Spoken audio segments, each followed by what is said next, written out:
ഓം നമോ നാരായണായ. ഓം നമോ നാരായണായ. ഓം നമോ നാരായണായ. ഓം നമോ നാരായണായ. ഓം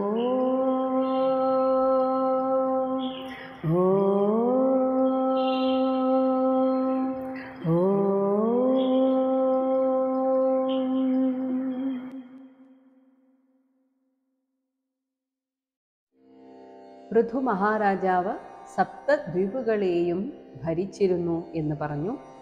ഇനി 13-ാമത്തെ ശ്ലോകം.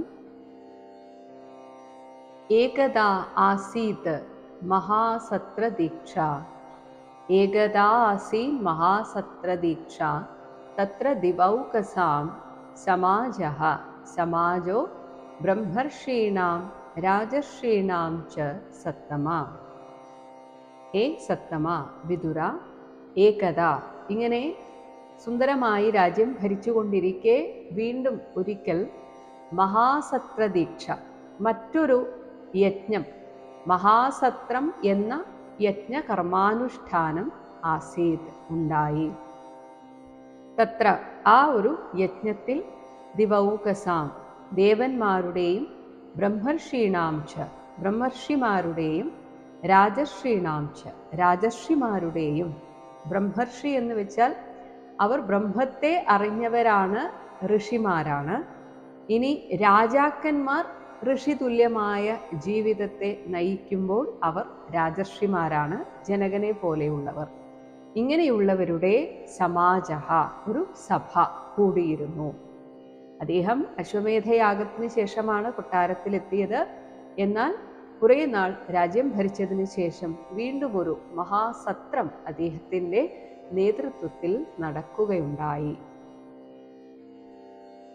ഏകദാസീത് മഹാസത്രദീക്ഷ. തത്ര ദിവൗകസാം സമാജോ ബ്രഹ്മർഷീണാം രാജർഷീണാം ച സത്തമ. 14-ാമത്തെ ശ്ലോകം. തസ്മിൻ അർഹത്സു. തസ്മിൻ അർഹത്സു സർവേഷു സ്വർച്ചിതേഷു യഥാർഹതഃ ഉത്ഥിതഃ സദസഃ മധ്യേ. സദസോ മധ്യേ താരാണാം ഉഡുരാട് ഇവ. താരാണാം ഉഡുരാട് ഇവ. തസ്മിൻ, ആ സത്രത്തിൽ, അർഹത്സു, പൂജയ്ക്ക് അർഹരായ, സമ്പൂജ്യന്മാരായിട്ടുള്ള, സർവേഷു, എല്ലാവരും, യഥാർഹതഃ, അവരവരുടെ യോഗ്യതയ്ക്കനുസരിച്ച്, സ്വർച്ചിതേഷു, എല്ലാവിധത്തിലും നല്ല രീതിയിൽ സമ്പൂജിതരായിരിക്കെ, അങ്ങനെ എല്ലാവരും സന്നിഹിതരായ ആ സദസ്സിൽ. ഇനി പൃഥു മഹാരാജാവ് എങ്ങനെയായിരുന്നു? താരാണാം, നക്ഷത്രങ്ങളുടെ ഇടയിൽ, ഉഡുരാട്, ഉഡുരാട് എന്നാൽ ചന്ദ്രൻ, ചന്ദ്രൻ ഇവ എന്നതുപോലെ, ആ സദസഹ മധ്യേ, സദസ്സിൻ്റെ മധ്യത്തിൽ പൃഥുചക്രവർത്തി ഉത്ഥിതഃ, എഴുന്നേറ്റ് നിന്നു. അപ്പോൾ എല്ലാവരെയും സാക്ഷിയാക്കിക്കൊണ്ട് ചില കാര്യങ്ങൾ പറയാനായിട്ട് പൃഥു മഹാരാജാവ് അവിടെ അങ്ങനെ എഴുന്നേറ്റ് നിന്നു. തസ്മിന്നർഹത്സു സർവേഷു സ്വർച്ചിതേഷു യഥാർഹത ഉത്ഥിത സദസോ മധ്യേ താരാണാമുടുരാടിവ. ഇങ്ങനെ സദസ്സിനെ അഭിമുഖീകരിച്ച് നിന്ന പൃഥു മഹാരാജാവിനെ വർണ്ണിക്കുകയാണ് 15-ാമത്തെ ശ്ലോകം. പ്രാംശുഹു പീന ആയതഭുജഃ. പീനായതഭുജോ ഗൗരഃ കഞ്ച അരുണ ഈക്ഷണഃ. കഞ്ചാരുണേക്ഷണഃ സുനാസഃ സുമുഖഃ സൗമ്യഃ പീനാംസഃ സുദ്വിജസ്മിതഃ. പ്രാംശുഹു, ദീർഘകായൻ, നല്ല നീളമുള്ള, ആജാനുബാഹു എന്ന് പറയും. ആജാനുബാഹു എന്ന് പറയുമ്പോൾ ബാഹുക്കൾ, കൈകൾ ജാനുക്കളോട് തൊട്ട് നിൽക്കുക. ജാനു എന്നാൽ കാൽമുട്ട്. അപ്പോൾ കൈകൾ അത്രയും നീളത്തിൽ ജാനുക്കളോട്, കാൽമുട്ടിനോട് തൊട്ട് നിൽക്കുന്ന ആളെയാണ് ആജാനുബാഹു എന്ന് പറയുന്നത്. ഇതാണ് ദീർഘകായനായിട്ടുള്ള ആൾ. പുരുഷ സൗന്ദര്യ ലക്ഷണമായിട്ടാണ് അങ്ങനെ പറയുന്നത്. ഇനി പീന ആയത ഭുജഃ, തടിച്ച് നീണ്ട, പീനം എന്നാൽ തടിച്ചത്, ആയതം നീണ്ട, ഭുജഃ കൈത്തണ്ടകളോട് കൂടിയവനും. ഭുജം എന്ന് പറയുമ്പോൾ നമ്മുടെ കൈമുട്ടിനും ആ കൈപ്പത്തിക്കും ഇടയിലുള്ള ഭാഗമാണ് കൈത്തണ്ട. ഇനി ഗൗരഹ, നല്ല വെളുത്ത നിറമാണ്. കഞ്ച അരുണ ഈക്ഷണഃ, കഞ്ചം എന്നാൽ ചെന്താമര. അപ്പോൾ ചെന്താമര പോലെ ഒരു ചെറിയ അരുണം, ചുവന്ന ഈക്ഷണം, നേത്രങ്ങളോട് കൂടിയവനും. സുനാസഹ, നല്ല നാസിക, ഉയർന്ന നാസിക. സുമുഖഃ, ശോഭനമായ മുഖത്തോടു കൂടിയവൻ, എന്നാൽ സൗമ്യഃ, പ്രശാന്തൻ. പീന അംസഃ, അംസം എന്നാൽ തോള്, തടിച്ച, പീനം എന്നാൽ തടിച്ചത്, തടിച്ച തോളുകൾ ഉള്ളവനും. സുദ്വിജസ്മിതഃ, ദ്വിജം എന്നാൽ ദന്തനിരകൾ, 2 തവണ വരുന്നത് കൊണ്ടാണ്, പാൽപ്പല്ല് കൊഴിഞ്ഞ് വീണ്ടും പല്ലുകൾ വരുന്നത് കൊണ്ട്, അതുകൊണ്ടാണ് പല്ലിന് ദ്വിജൻ എന്ന് പേര്. 2 പ്രാവശ്യം ജനിക്കുന്നു. സുന്ദരമായ ദന്തനിരകൾ, അതിനാൽ സ്മിതം, ആ ദന്തനിരകൾ വെച്ചുകൊണ്ടുള്ള പുഞ്ചിരിക്ക് കൂടുതൽ ഭംഗിയുണ്ട്. ഇങ്ങനെയൊക്കെയുള്ള രാജാവ് എന്ന് ഒരു ശ്ലോകത്തിൽ വർണ്ണിക്കുന്നു. പ്രാംശുപീനായത ഭുജോ ഗൗര കഞ്ചാരുണേക്ഷണ സുനാസ സുമുഖ സൗമ്യ പീനാംസ സുദിജസ്മിത. 16ാമത്തെ ശ്ലോകം. വ്യൂഢവക്ഷാഃ ബൃഹച്ഛ്രോണിഃ വലിവൽഗുദള ഉദരഃ. ബൃഹച്ഛ്രോണിർവലിവൽഗുദളോദരഃ ആവർത്തനാഭിഃ ഓജസ്വി. ആവർത്തനാഭിരോജസ്വി. കാഞ്ചന ഊരു ഉദഗ്രപാത്. കാഞ്ചനോരുരുദഗ്രപാത്. വ്യൂഢവക്ഷാഃ, വ്യൂഢമായിട്ടുള്ള വിരിഞ്ഞ വക്ഷസ്, മാറിടത്തോടു കൂടിയവനും. ബൃഹത് ശ്രോണി, നല്ല സ്ഥൂലമായ, ശ്രോണി പ്രദേശം എന്നാൽ കടിപ്രദേശം, അരക്കെട്ട്. അതേസമയം ഇന്നിപ്പോൾ ജിമ്മിലൊക്കെ പോയിട്ട് ആളുകൾ 6 പാക്ക് എന്ന് പറയും. അപ്പോൾ പണ്ട് ആയുധ കല അഭ്യസിക്കുന്ന ക്ഷത്രിയന്മാരുടെ ശരീരവും അതുപോലെ ആയിരുന്നു. ഈ ഉദരപ്രദേശത്ത് 3 ചുളിവുകൾ വരിക എന്ന് പറയുന്നത് അത് ആകർഷകമായിട്ടാണ് പറയുക. ഒരു മടക്ക് പോലെ, അതാണ് വലി എന്ന് വെച്ചാൽ വലിത്രയം എന്നതുകൊണ്ട് ആ ചെറിയ മടക്കുകൾ. ആ വലിത്രയം കൊണ്ട് വൽഗു എന്നാൽ ആകർഷകമായിട്ടുള്ള ദലോദരഹ, ആലില പോലെ ഇരിക്കുന്ന ഉദരം. അതായത് ശരീരം അത്യാവശ്യം തടിച്ചതാണെങ്കിലും വയറ് ഒതുങ്ങിയതാണ്. അവിടെ ആവർത്തനാഭിഹി, നല്ല ചുഴിയുള്ള നാഭി. കാഞ്ചന ഊരുഹു, അവിടെ സ്വർണാഭയുള്ള തുടകൾ എന്ന് പറയുമ്പോൾ അദ്ദേഹം ധരിച്ച ആ മഞ്ഞപ്പട്ട് എന്നാണ് ഉദ്ദേശിക്കുന്നത്. ഉദഗ്രപാത്, അതുപോലെ പാദങ്ങളൊക്കെ നല്ല ഒളിമിന്നുന്ന പാദനഖങ്ങളോടുകൂടിയ ഉന്നത അഗ്രങ്ങളായ പാദങ്ങൾ. ഇങ്ങനെയൊക്കെ ആയിട്ട് ഓജസ്വി, നല്ല ഓജസ്സുള്ളവനായിരുന്നു മഹാരാജാവ്.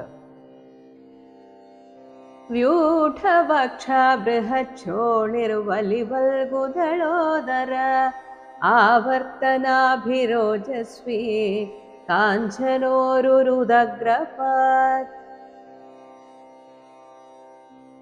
ഇനി 2 ശ്ലോകങ്ങൾ ഒരുമിച്ച് പറയുകയാണ്, 17, 18. 17ാമത്തെ ശ്ലോകം. സൂക്ഷ്മ വക്ര അസിത സ്നിഗ്ധ മൂർധജഃ. സൂക്ഷ്മ വക്രാസിത സ്നിഗ്ധ മൂർധജ കമ്പുകന്ധരഃ മഹാധനേ ദുകൂല അഗ്ര്യേ പരിധായ ഉപവീയ ച. പരിധായോപവീയ ച. 18. വ്യഞ്ജിത അശേഷ ഗാത്രശ്രീഹി നിയമേ. വ്യഞ്ജിത അശേഷ ഗാത്രശ്രീർ നിയമേ ന്യസ്തഭൂഷണഃ കൃഷ്ണാജിനധരഃ ശ്രീമാൻ കുശപാണിഃ കൃതോചിതഃ. സൂക്ഷ്മ വക്രം, സൂക്ഷ്മം എന്നതുകൊണ്ട് ഇവിടെ നേർത്ത്, വക്രം ചുരുണ്ട്, അസിത സ്നിഗ്ധം എന്നാൽ കറുത്തതും നല്ല മിനുമിനുത്തതുമായിട്ടുള്ള മൂർധജം തലമുടിയോട് കൂടിയവനും, കമ്പുകന്ധരം, കമ്പു എന്നാൽ ശംഖ് പോലെയുള്ള കന്ധരം കഴുത്തോടു കൂടിയവനും, മഹാധനി വില കൂടിയ ദുകൂലം 2 പട്ടുകൾ അതിൻ്റെ ദുകൂലാഗ്രിയ പട്ടുകൾ ഉടുത്ത്, പരിധായ എന്ന് വെച്ചാൽ ഉടുത്തിട്ട്, വില കൂടിയ 2 പട്ടുവസ്ത്രങ്ങൾ ഉടുത്ത് അതിന് മുകളിലായിട്ട് ഒരു ഉത്തരീയം, അതാണ് ഉപവീയ. ഉപവീയച്ച് അതേസമയം കൂടുതൽ ആഭരണങ്ങൾ, കൂടുതൽ എന്നല്ല ആഭരണങ്ങളെ അണിഞ്ഞിട്ടില്ല. കാരണം നിയമേ, ഇവിടെ യജ്ഞത്തിന് വ്രതം അനുഷ്ഠിക്കുകയാണ്. അതുകൊണ്ട് ന്യസ്തഭൂഷണ, ന്യസ്തം എന്നാൽ അഴിച്ചു വെച്ചത്, തൽക്കാലത്തേക്ക് മാറ്റിവെച്ച ഭൂഷണം അലങ്കാരങ്ങൾ. അപ്പോൾ അലങ്കാരങ്ങളൊന്നും ഇല്ലാതെയാണ് നിൽക്കുന്നത്. അതുകൊണ്ടാണ് വില കൂടിയ 2 പട്ടുകൾ ഉടുത്തിട്ടുണ്ട്, അതിന് മുകളിലായിട്ടൊരു ഉത്തരീയവും ധരിച്ചുകൊണ്ട് ഇനി അങ്ങനെ ആ വിരിഞ്ഞ മാറിടത്തോടു കൂടിയൊക്കെ നിൽക്കുന്ന സമയത്ത് വ്യഞ്ജിത അശേഷ ഗാത്രശ്രീ, ആ നിൽപ്പിൽ തന്നെ വ്യഞ്ജിതം എന്നാൽ വെളിവാക്കപ്പെടുന്നു. എത്രത്തോളം അശേഷ ഗാത്രശ്രീ, ആ ശരീരത്തിൻ്റെ കാന്തി എത്രത്തോളം ഉണ്ടെന്ന് മുഴുവനായും വെളിവാക്കത്തക്ക വിധത്തിലാണ് അദ്ദേഹം അവിടെ അങ്ങനെ നിൽക്കുന്നത്. ഇനി ഇവിടെ യജ്ഞത്തിനാണ് വന്നിരിക്കുന്നത് എന്നതിനാൽ താൻ ഉടുത്തിരിക്കുന്ന വസ്ത്രത്തിന് മുകളിലായിരിക്കണം കൃഷ്ണാജിനധരഹ. കൃഷ്ണാജിനം എന്നാൽ ഏതെങ്കിലും മൃഗത്തിൻ്റെ തോൽ ധരിച്ചവനും, അതുപോലെ ഇത് യജ്ഞമാണ്, അതിന് പങ്കെടുക്കാൻ വന്നതുകൊണ്ട് കുശപാണിഹി, കുശപ്പുല്ലുകൊണ്ടുള്ള ഒരു പവിത്രം, അതായത് കുശപ്പുല്ല് മോതിരം പോലെ അണിയുക. അത് മരണാനന്തര കർമ്മമൊക്കെ ചെയ്തിട്ടുള്ളവർക്കറിയാം. അങ്ങനെ പവിത്രം കയ്യിൽ ഇട്ടിട്ടുണ്ടാകും. അത് ധരിച്ചുകൊണ്ട് ശ്രീമാൻ ശോഭാസമ്പന്നനും കൃതോചിത കൃതകൃത്യനും, അതായത് ചെയ്യാൻ ഉദ്ദേശിച്ച കാര്യങ്ങളൊക്കെ ഭംഗിയായി ചെയ്തു എന്ന തൃപ്തിയുള്ളവനായിരിക്കുക. അതാണ് കൃതകൃത്യത. ഇങ്ങനെയൊക്കെ അത്രയും ഓജസ്സോടുകൂടെ അവിടെ നിൽക്കുന്ന പൃഥു മഹാരാജാവിനെയാണ് വർണ്ണിച്ചത്. സൂക്ഷ്മവക്രാസിത സ്നിഗ്ധമൂർധജ കമ്പുകന്ധര മഹാധനേ ദുകൂലാഗ്രേ പരിധായോപവീയ ച വ്യഞ്ജിതാശേഷഗാത്രശ്രീർനിയമേ ന്യസ്തഭൂഷണ കൃഷ്ണാജിനധര ശ്രീമാൻ കുശപാണി കൃതോചിത. 19ാമത്തെ ശ്ലോകം.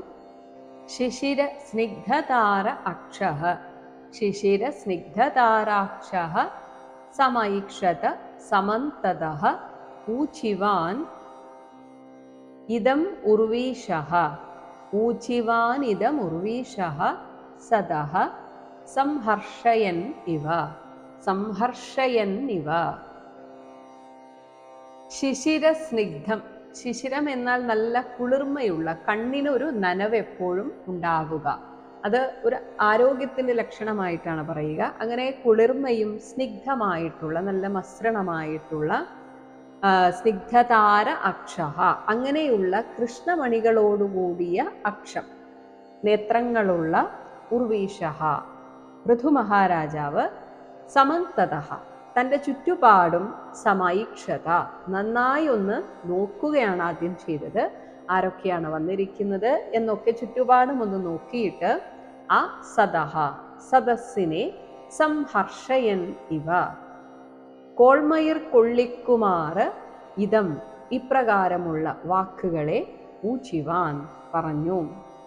അപ്പോൾ ആ സദസ്സിന് പൃഥു മഹാരാജാവിനെ കാണുന്നതേ സന്തോഷമാണ്. ഒപ്പം രാജാവ് എന്തൊക്കെയോ ചില കാര്യങ്ങൾ പറയാൻ പോകുന്നു എന്ന അറിവ് അവരെ കൂടുതൽ സന്തുഷ്ടരാക്കി. അങ്ങനെ അവരെയൊക്കെ സന്തോഷിപ്പിച്ചുകൊണ്ട് ചില വാക്കുകൾ രാജാവ് പറയുകയാണ്. ശിശിര സ്നിഗ്ധതാരാക്ഷസമൈക്ഷത സമന്തത ഊചിവാനിദമുർവീഷ സദസംഹർഷയന്നിവ. പൃഥു മഹാരാജാവിൻ്റെ ഭാഷണം എങ്ങനെയുള്ളതായിരുന്നു എന്ന് വിവരിക്കുന്നു 20ാമത്തെ ശ്ലോകം. ചാരു ചിത്രപദം ശ്ലക്ഷ്ണം മൃഷ്ടം ഗൂഢം അവിക്ലവം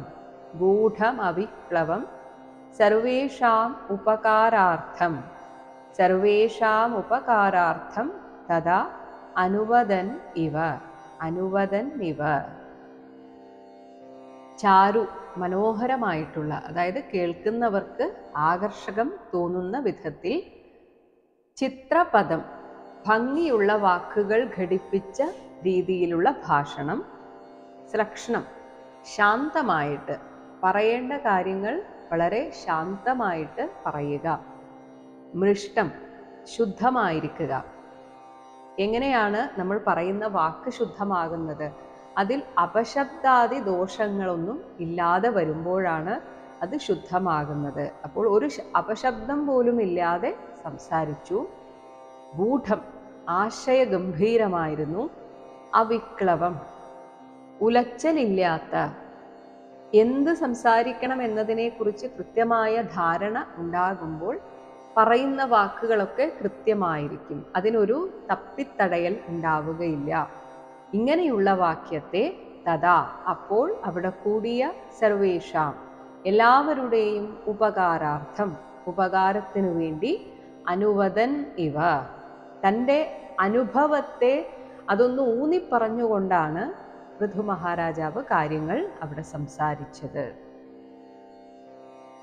ചാരുചിത്രപദം ശ്ലക്ഷ്ണം മൃഷ്ടം ഗൂഢമവിക്ലവം സർവേഷാമുപകാരാർത്ഥം തഥാ അനുവദന്നിവ.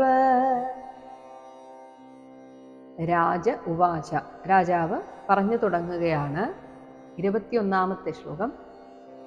സഭ്യാഃ ശൃണുത ഭദ്രം വഹ സാധവഃ സാധവോ യഹ ഇഹ ആഗതാഃ സത്സു ജിജ്ഞാസുഭിഃ ധർമ്മം ആവേദ്യം സ്വമനീഷിതം. ഹേ സഭ്യാഃ സഭാവാസികളെ, ശൃണുത കേട്ടാലും, സാധവഃ യേ സജ്ജനങ്ങളായ യാതൊരുത്തരാണോ, ഇഹ ഇവിടെ ഈ യജ്ഞത്തിൽ ആഗതാഹ വന്നു ചേർന്നിരിക്കുന്നത്, വഹ നിങ്ങൾക്കെല്ലാം, അങ്ങനെ വന്ന നിങ്ങൾക്കെല്ലാം, ഭദ്രം എല്ലാ മംഗളങ്ങളും ഭവിക്കട്ടെ. ഇനി ധർമ്മം ജിജ്ഞാസുഭിഹി, ധർമ്മം എന്നാൽ ധർമ്മതത്വത്തെ, ആ ധർമ്മതത്വം എന്തൊക്കെയാണ് എന്നതിനെ കുറിച്ച് എനിക്കുള്ള ഒരു അറിവും അല്ലെങ്കിൽ ഇനിയും അറിയാനുള്ള എൻ്റെ ആഗ്രഹവും, അതാണ് ധർമ്മം ജിജ്ഞാസുഭിഹി. അപ്പോൾ രാജാവിന് തന്നെ ഇനിയും എന്തൊക്കെയാണ് ധാർമ്മികമായ കാര്യങ്ങൾ എന്ന് അറിയാൻ ആഗ്രഹിക്കുന്നു. അങ്ങനെയുള്ളവരാൽ സ്വമനീഷിതം. അപ്പോൾ ഇവിടെ രാജാവ് പറയുകയാണ്, ഇതെൻ്റെ ഒരു അഭിപ്രായമാണ്. അപ്പോൾ ജിജ്ഞാസുക്കളായിട്ടുള്ള, ധർമ്മതത്വത്തെക്കുറിച്ച് ജിജ്ഞാസുക്കളായിട്ടുള്ളവർ, സ്വമനീഷിതം അവനവൻ്റെ അഭിപ്രായം, തത്സു അത് കേൾക്കാൻ ആഗ്രഹിക്കുന്ന സജ്ജനങ്ങളുടെ അടുക്കൽ ആവേദ്യം അറിയിക്കേണ്ടതാകുന്നു. അങ്ങനെ വരുമ്പോൾ അവരുടെയും അഭിപ്രായം അവർ തിരിച്ചു പറയും. അപ്പോൾ നമുക്കെന്തെങ്കിലും തെറ്റിദ്ധാരണ ഉണ്ടെങ്കിൽ അത് മാറ്റാനും അത് സഹായകമാകും. അപ്പോൾ ഇവിടെ രാജാവ് ഉദ്ദേശിക്കുന്നത്, ഞാനിപ്പോൾ പറയാൻ പോകുന്നത് എൻ്റെ ധർമ്മ ജിജ്ഞാസ കൊണ്ടാണ്, ധാർമ്മികമായ കാര്യങ്ങളെക്കുറിച്ച് ഇനിയും അറിയണമെന്ന ആഗ്രഹം കൊണ്ടാണ്. അല്ലാതെ നിങ്ങൾക്കാർക്കും അതറിയില്ല എന്ന രീതിയിൽ ഞാനൊരു ധർമ്മോപദേശമല്ല ചെയ്യാൻ പോകുന്നത് എന്ന രീതിയിലാണ് രാജാവ് ഇവിടെ കാര്യം അവതരിപ്പിക്കുന്നത്. സഭ്യാ ശൃണുത ഭദ്രം വഃ സാധവോ യ ഇഹാഗതാഃ സത്സു ജിജ്ഞാസുഭിർധർമ്മമാവേദ്യം സ്വമനീഷിതം. 22ാമത്തെ ശ്ലോകം. അഹം ദണ്ഡധരഃ ദണ്ഡധരോ രാജാ പ്രജാനാം ഇഹ യോജിതഃ രക്ഷിത വൃത്തിദഃ സ്വേഷു സേതുഷു സ്ഥാപിത പൃഥക്. അഹം ഈ ഞാൻ, പ്രജാനാം ദണ്ഡധരഃ പ്രജകളുടെ ശാസകനാണ്, രക്ഷിത രക്ഷകനാണ്, വൃത്തിദഃ അവരുടെ ഉപജീവനത്തെ കൊടുക്കുന്നവനാണ്, അവർക്ക് ഉപജീവനം ഉള്ളതായ കാര്യങ്ങൾ വേണ്ട രീതിയിൽ ചെയ്തു കൊടുക്കുന്നവനാണ്. അതുമാത്രമല്ല സ്വേഷു അവരവർക്കുള്ള സേതുഷു ഒരു ധർമ്മ മര്യാദയുണ്ട്.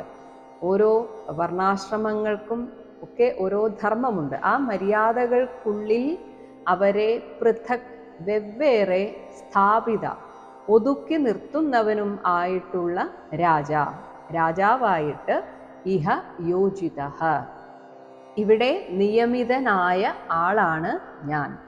അപ്പോൾ ഒരു രാജാവിൻ്റെ ഉത്തരവാദിത്തങ്ങളൊക്കെയാണ് പറഞ്ഞത്.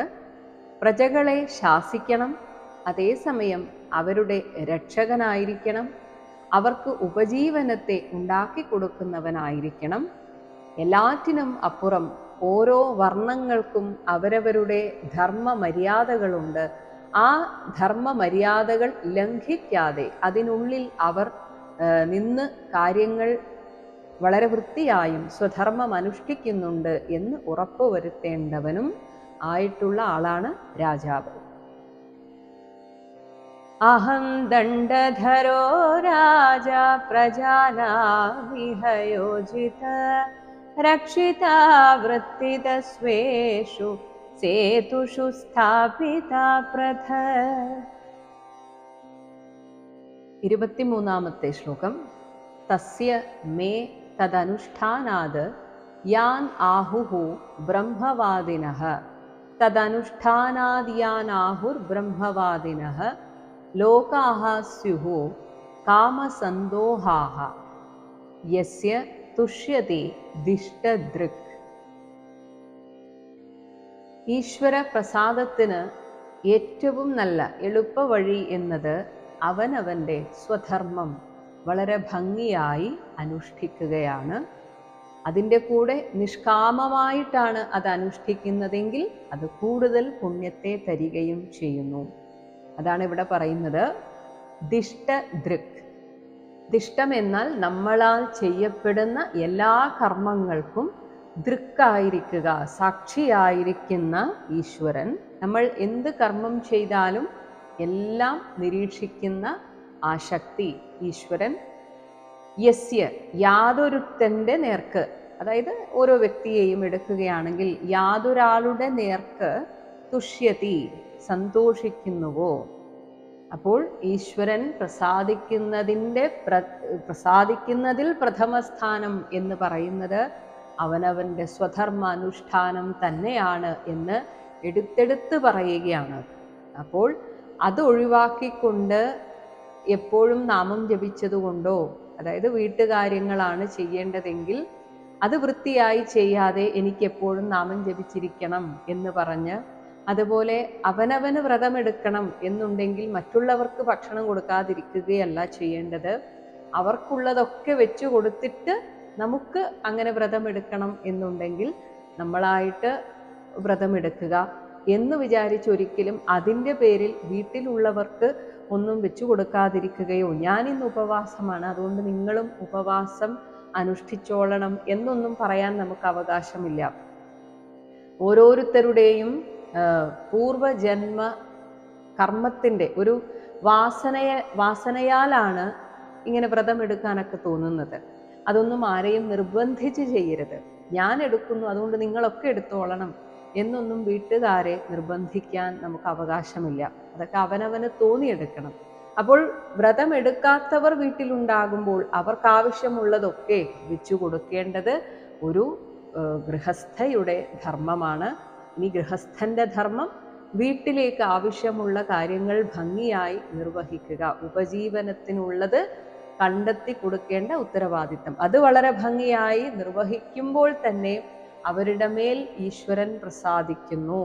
അതിൻ്റെ കൂടെയാണ് നമ്മളായിട്ട് ചെയ്യുന്ന നാമവും നാമജപവും സ്തോത്രാലാപനവും മറ്റേത് കാര്യങ്ങളും സ്വാധ്യായമാകട്ടെ എന്തുമാകട്ടെ അതിനൊക്കെ ഒരു ഫല പ്രാപ്തി ഉണ്ടാകുന്നത് ഈ സ്വധർമ്മ അനുഷ്ഠാനത്തിൻ്റെ കൂടെ അതും കൂടെ ചെയ്യുമ്പോൾ മാത്രമാണ്. അതുകൊണ്ട് സ്വധർമ്മ അനുഷ്ഠാനം മാത്രമായി ചെയ്താൽ പോലും അവിടെ ഈശ്വര പ്രസാദം ഉണ്ടാകും. ഇങ്ങനെയുള്ള തസ്യ, ആരാണോ ഇതൊക്കെ വളരെ ഭംഗിയായി ചെയ്യുന്നത്, അവന് ബ്രഹ്മവാദിനഃ, ഈ താത്വികമായ കാര്യങ്ങളൊക്കെ അറിയുന്ന വേദജ്ഞന്മാർ പറഞ്ഞിരിക്കുന്നു, സ്വധർമ്മ അനുഷ്ഠാനം വളരെ ഭംഗിയായി നിർവഹിക്കുന്നവർക്ക് പല പല ലോകങ്ങളിലേക്ക് എത്താം. അതായത് പുണ്യം നേടി അവർ ഊർധ്വലോകങ്ങളിലേക്ക് പോകുന്നതാണ്. അങ്ങനെ ഏതൊക്കെ ലോകങ്ങളെയാണോ അവർക്കു വേണ്ടി ആഹുഹു പറഞ്ഞിരിക്കുന്നത്, കാമ സന്തോഹാഹ, ഇങ്ങനെ സ്വന്തം കാമ സമ്പൂർത്തിക്ക് നമ്മുടെ എല്ലാ ആഗ്രഹങ്ങളും സാധിക്കുന്ന തരത്തിലുള്ള ലോകങ്ങളിലേക്ക് നമ്മൾ പോവുമ്പോൾ അത്തരം ലോകാഹ, ആ പുണ്യലോകങ്ങൾ, ഇനി ഇവിടെ രാജാവ് പറയുകയാണ് തദനുഷ്ഠാനാത്, ഞാൻ നേരത്തെയുള്ള ആ ശ്ലോകത്തിൽ പറഞ്ഞ രീതിയിലാണ് എൻ്റെ പ്രജകളെ സംരക്ഷിക്കുന്നതെങ്കിൽ ആ അനുഷ്ഠാനം കൊണ്ട് മാത്രം ഈ പറയുന്ന ലോകങ്ങൾ മേ സ്യുഹു, എനിക്ക് ലഭിക്കുന്നതാണ്. അതായത് കൂടുതൽ ഒന്നും ചെയ്യേണ്ട. ചില ആളുകൾക്കൊക്കെ വിഷമം ഉണ്ടാകാറുണ്ട്, ക്ഷേത്രത്തിൽ വിചാരിച്ചതുപോലെ ക്ഷേത്രത്തിൽ പോകാൻ പറ്റുന്നില്ല, വീട്ടിൽ പ്രായമായ ആളുകളുണ്ട്, അവരെ ശുശ്രൂഷിക്കേണ്ടതുകൊണ്ട് അവരെ ഒറ്റക്കാക്കി പോകാൻ പറ്റുന്നില്ല എന്നൊക്കെ ഒരു വിഷമമുണ്ടെങ്കിൽ ഒട്ടും വിഷമിക്കരുത്. കാരണം നിങ്ങളുടെ അടുത്ത് ഭഗവാൻ ഇരിക്കുന്നു, നിങ്ങളുടെ അടുത്തേക്ക് ഭഗവാൻ വന്നിരിക്കുന്നു എന്ന് മനസ്സിലാക്കണം. അങ്ങനെ വീട്ടിൽ ഉത്തരവാദിത്തങ്ങൾ കാര്യമായിട്ടൊന്നും ഇല്ലാത്തവർക്ക് തീർച്ചയായും ക്ഷേത്ര ദർശനം വളരെ പുണ്യകരമാണ്. അതേസമയം നമ്മൾ പുണ്ടരീകന്റെ കഥ കേട്ടിട്ടുണ്ട്. വീട്ടിൽ അച്ഛനമ്മമാരെ ശുശ്രൂഷിക്കുന്നവരുടെ അടുത്തേക്ക് ഭഗവാൻ വന്നു ചേരുന്നു. അതുകൊണ്ട് തന്നെ എനിക്കിതൊന്നും കേൾക്കാൻ സമയമില്ല, വായിക്കാൻ സമയമില്ല, ഞാൻ ഇങ്ങനെ ഒരു തിരക്കിലാണ് എന്ന് ആരും പരാതി പറയരുത്. ആ തിരക്കൊരനുഗ്രഹമായി കണ്ട് അത് വളരെ ഭംഗിയായി നിർവഹിച്ച് അതിൽ സന്തോഷം കണ്ടെത്തണം. അവരിലാണ് ഈശ്വരൻ ഏറ്റവും എളുപ്പം പ്രസാദിക്കുന്നത്.